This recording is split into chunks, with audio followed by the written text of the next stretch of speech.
guys, welcome back to my channel. My name is Anna Sophia if you're new here, and in today's video I have something so exciting. We are going to be doing my first ever giveaway here on YouTube, so stay tuned for that a little bit later on. But for right now, let's get right into some IKEA hacks I actually did this past week. You guys love when I do an IKEA hacks video, and I'm so glad that you do because they're also kind of my favorite videos to do. So let's get right into it.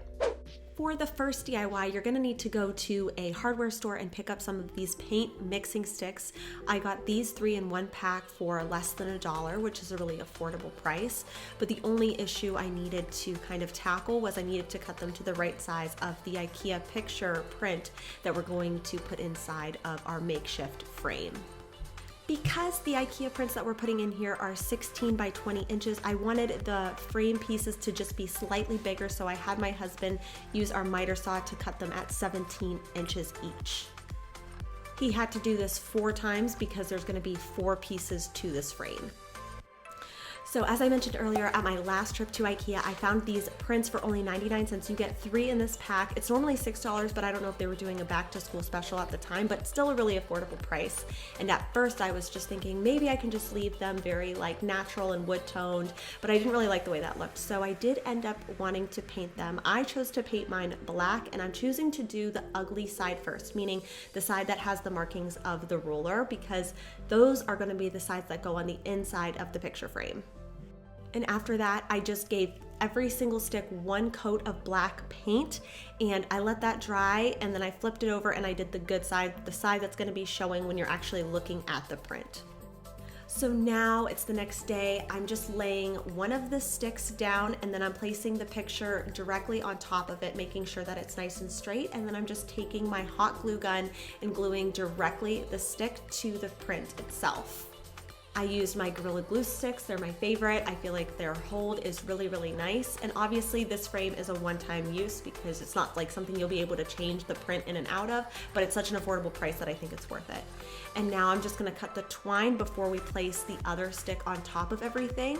So I cut mine to 16 inches, but then I ended up having to cut some excess off. So I would just cut yours to 12 inches. That seemed like it was a good length. And the twine I just got at the dollar store for $1, and I'm just gluing it to the corners of the actual picture so I had something to reference on either side. Now it is just time to place the top piece, the good side facing out, directly on top of the other wooden piece. And to attach that piece, I'm just using a generous amount of hot glue. I focused it primarily in the middle of the stick just to make sure that nothing was gonna start puckering out of the sides. And then I'm going to repeat that exact same process to the bottom half of this print using the exact same technique. And for under $5, I have a great new wall hanging.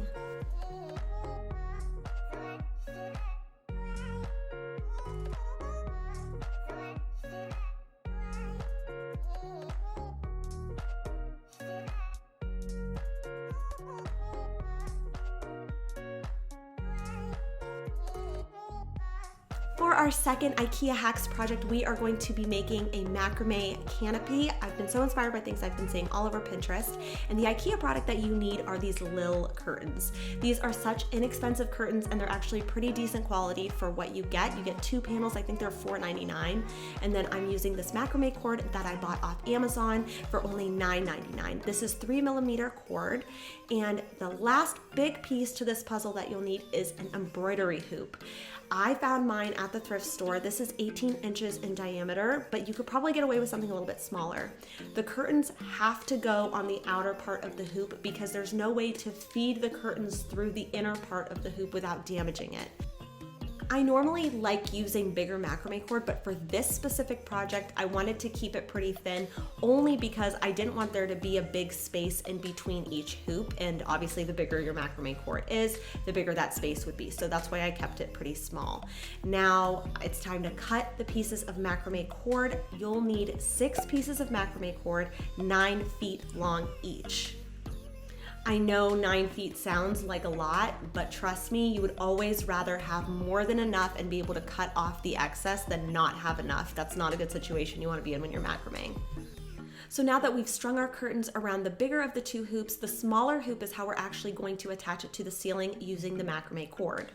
after we've cut all of our cords down to size, you're just going to fold the cords in half, make a U, and then pull the strings through that loop that you've just created and pull tight.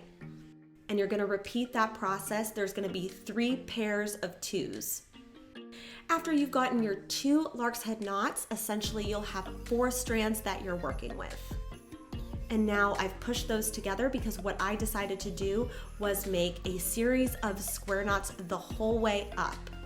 And I'm just placing a heavy book here just so it doesn't keep moving around and it's easier for me to work with.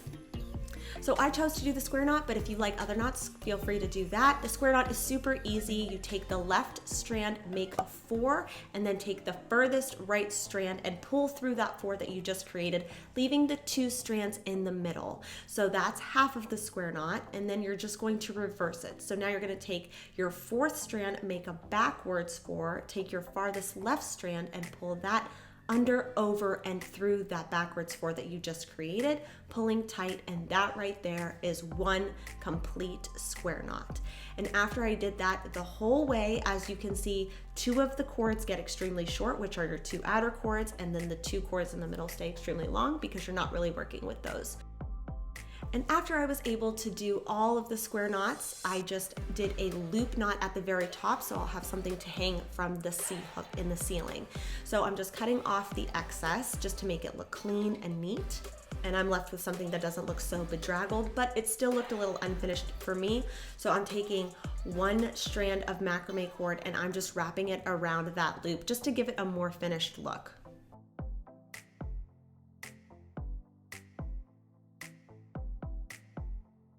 So now our inner piece is done, our outer piece is done. Now it's just time to put those 2 pieces together. So I'm just putting the inner hoop in the outer hoop, and then I'm just gonna tighten that screw in the very back to make sure everything stays nice and secure. So for just around $20, I have a very Pinterest-worthy canopy that my son and my dog absolutely love.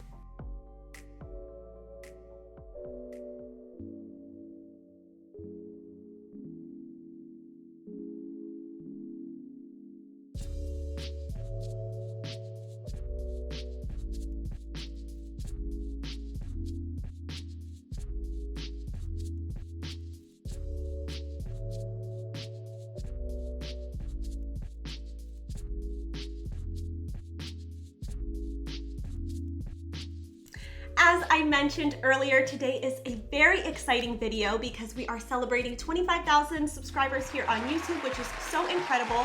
And I just wanted to thank you guys for being so supportive and uplifting during this really tricky time. And I wanted to give a little something back to a few of you. So I wanted to give away 2 $50 Amazon gift cards to thank you guys. And all you have to do is A, be a subscriber, and B, comment down below on this video. Super simple. I'm gonna be leaving it open for 1 week. So you have 1 week to enter, and I'll be posting the winners in next week's video as well as on my Instagram. So if you're not following me on there, you definitely should. It's the same name, Garcia DIY. And with that being said, let's get right back into the video. And for our 3rd Ikea hack, the last time I was in Ikea, I went to the as is section and I found this set of 3 trivets, which was great because I actually needed 2 of the smaller trivets just for my kitchen, but the bigger one, I was like, totally, I can make something different out of this. So I decided I was going to make a little Memo mirror that you can hang maybe in your entryway or perfect for a dorm. The first thing I'm doing is I'm just painting this all with acrylic black paint and letting that dry. I did the front and back just to make sure everything looked really symmetrical. And then I decided to take some cream acrylic paint and just give it a little speckled effect just to make it like a little bit more interesting. And the way you do that is you just want to make sure you're putting the paint on one side of the brush so that way you're not, spraying yourself in the process. Done that before, don't recommend it. So just dab the brush on one side and then flick it. And the mirror I've actually had for a long time. It came from the Dollar Tree a million years ago. So all I'm doing now is I'm just placing the mirror directly in the center of the trivet and I'm just hot gluing the back of it to the actual trivet itself. This was actually pretty easy to do because there was a little gap there, so it was able to be filled with some hot glue. After that was all done, I needed some screw eyes. You can find these at your local Michael's or Hobby Lobby. They're really inexpensive. I got this pack of 5 for under $2 for sure. And all I'm doing is I'm just placing them in the appropriate spot. What's nice about this is because the trivet is cork, I didn't need to drill or any sort of like heavy machinery. All you need to do is screw this into the cork and it stays perfectly fine. And I just spaced them out based on a distance that I thought made sense based on like the chain I knew I was going to be hanging on there, but do that to your preference if you'd like. After both screw eyes were screwed in, it's just time to add the chain.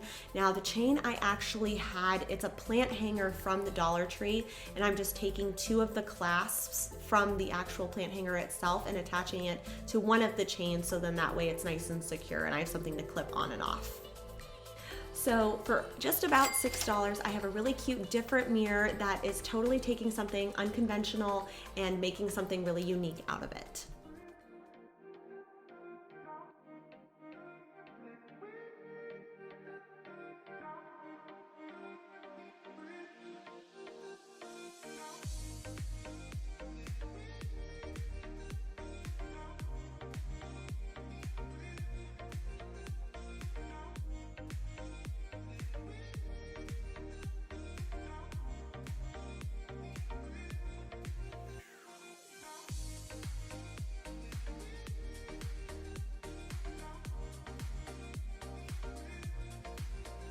So you've totally seen me hack this Mary stool before, but this time instead of making an indoor table, I decided I wanted to make an outdoor table.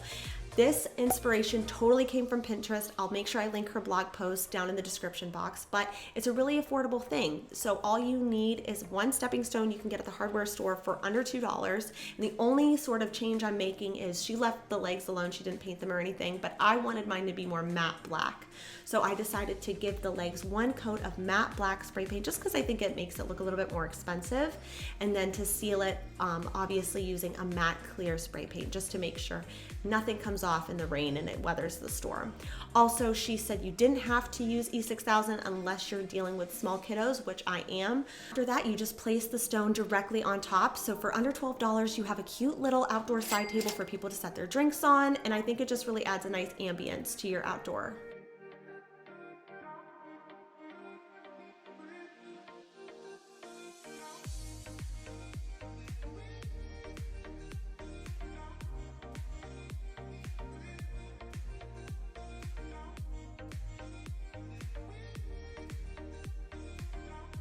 That is all I have for you guys. Thank you so much for watching. I just wanted to, again, thank you guys so much for being so supportive, and make sure if you're not already subscribed, hit that subscribe button so you can enter in the giveaway. And I hope I see you guys next Sunday. Have a great week. Bye.